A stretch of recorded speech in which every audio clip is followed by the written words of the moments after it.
Okay, well this is our Kimmerosaurus specimen, and there's a lovely story to this, that the first part of this was donated by a chap called Simon Carpenter, and I cleaned up all the bones he gave. I think it was about 14 neck vertebrae, and the mandible and the prepodial here and a few bits of ribs.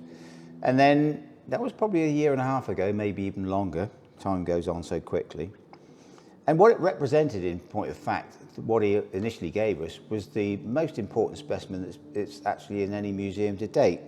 The reason being that there's no postcranial remains ever been found of Kimmerosaurus. So what we had was the first prepodial, which is quite diagnostic because it's very, very similar in shape to Kimmerosaurus.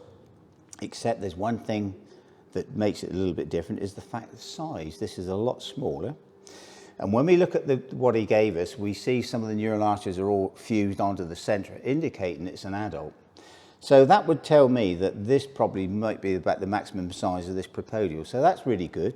That's interesting. So if you found an isolated prepodial of Kimmerosaurus or Kimmerosaurus, you cannot with any authority say which species it's from, because size-wise, it could be a juvenile Kimmerosaurus, so therefore, who knows? So that's one thing. But the interesting story is that then Simon contacted me many months ago and said, by the way, he said, I've just found another bag of bones from Kimmerosaurus that I neglected to tell you about. I've forgotten all about it. It was put into a storage facility that he'd forgotten all about.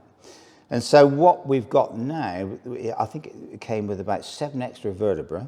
So this is the longest neck of Kimmerosaurus found to date. We're probably missing 10 more cervical vertebrae if we assume that you had 44 centra.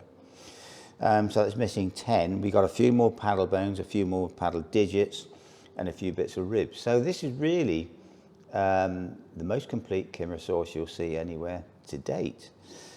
And it's quite a big animal. So if we look at another, say, 10 centra, so we're out to here, so we're already about 2.5 meters. So we're looking at probably a 6.5 meter specimen, if you think along those lines. So it's a still pretty big plesiosaur. This is a really, really good find, and one we're glad to have in the collection.